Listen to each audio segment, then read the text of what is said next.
তুমি একটা এত বড় প্রতিযোগিতার মঞ্চে দাঁড়িয়ে আর তোমার মাঝখানে হতাশা আসবে না, তাই কি হয়? তোমার মনে হবে তুমি সব থেকে নীচ, তুমি সব থেকে হীন, তুমি সবার থেকে কম পারো। ওই যে বললাম, তুমি নিজেও জানো না তোমার ক্ষমতা কতখানি, এটা পরে বুঝবা। আমার সাথে যারা আছো, তোমরা যে কি বিপুল সম্ভাবনাময়ী এটা তোমরা নিজেরা জানো না। এই সময়টাতে ভয় আসা, আতঙ্ক আসা খুব স্বাভাবিক। তোমার মনে হবে তুমি সব থেকে নীচ, তুমি সব থেকে হীন, তুমি সবার থেকে কম পারো। কিন্তু এই তুমি দেখবা ভার্সিটিতে টপ রেজাল্টটা করবা, এই তুমি। তখন তুমি জুনিয়রদের যখন উপদেশ দিবা, আমার মতো করে এইভাবেই বলবা যে এই সময় ভয় আসে, কিন্তু you are on right track. তুমি একটা এত বড় প্রতিযোগিতার মঞ্চে দাঁড়িয়ে আর তোমার মাঝখানে হতাশা আসবে না, তাই কি হয়? হতাশা তো আসবেই, কিন্তু একটা স্ট্রং মানুষ হিসেবে আমরা সেগুলোকে ওভারকাম করবো। খেয়াল করে দেখো, আমরা ছোটবেলা থেকে আমাদের বাবা মা আমাদের পেছনে যথেষ্ট ইনভেস্ট করেছেন, টাকা পয়সা থেকে শুরু করে, সময় থেকে শুরু করে অনেক কিছু। আজকে তোমার তাদের দেবার পালা, তাই না? তোমার একটা ভালো রেজাল্ট তাদেরকে ঠিক কতখানি খুশি করতে পারে, ইউ কান্ট ইমাজিন। তুমি দেখবা তোমার এই অ্যাডমিশন টেস্টের একটা রেজাল্ট তাদেরকে কতখানি রিলিফ দেয়, যে আমার ছেলেটা, আমার মেয়েটা এখন থেকে মোটামুটি স্বাবলম্বী।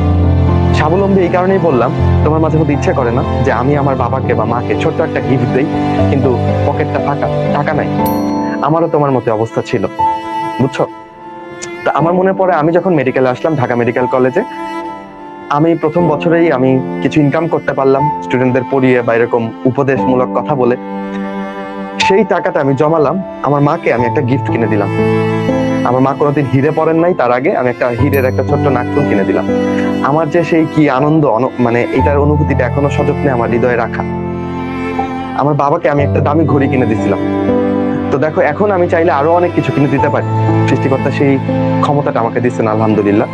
কিন্তু ওই যে প্রথম এই 12 বছর ধরে স্বপ্ন দেখছি যে কোনো একদিন নিজে কামাই করে বাবাকে কিছু একটা দিব, মাকে কিছু একটা দিব, সেই সুযোগটা কিন্তু আমি এই মেডিকেলে চান্স পাওয়ার মধ্যে দিয়ে আলহামদুলিল্লাহ পেয়েছি। আমি এটা বলছি না যে যদি এখানে না পড়তাম বা ভার্সিটিতে না চান্স পাইতাম তাহলে আমি এটা করতে পারতাম না, কিন্তু একই দিক থেকে বাবা মা খুশি, আবার তুমি তার খুশিকে দ্বিগুণ করে দিতে পারছো, তাই না? জীবনটা তখন খানিকটা হলেও সুন্দর মনে হবে।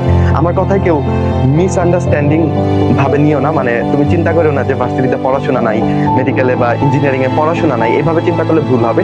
কষ্ট থাকবে, জীবনে সবসময় সংকট থাকবে, কিন্তু সেটাকে কাটিয়ে আমরা এই ক্ষুদ্র ক্ষুদ্র আনন্দগুলো আহরণ করতে পারলে জীবনটাকে আর বোরিং লাগে না।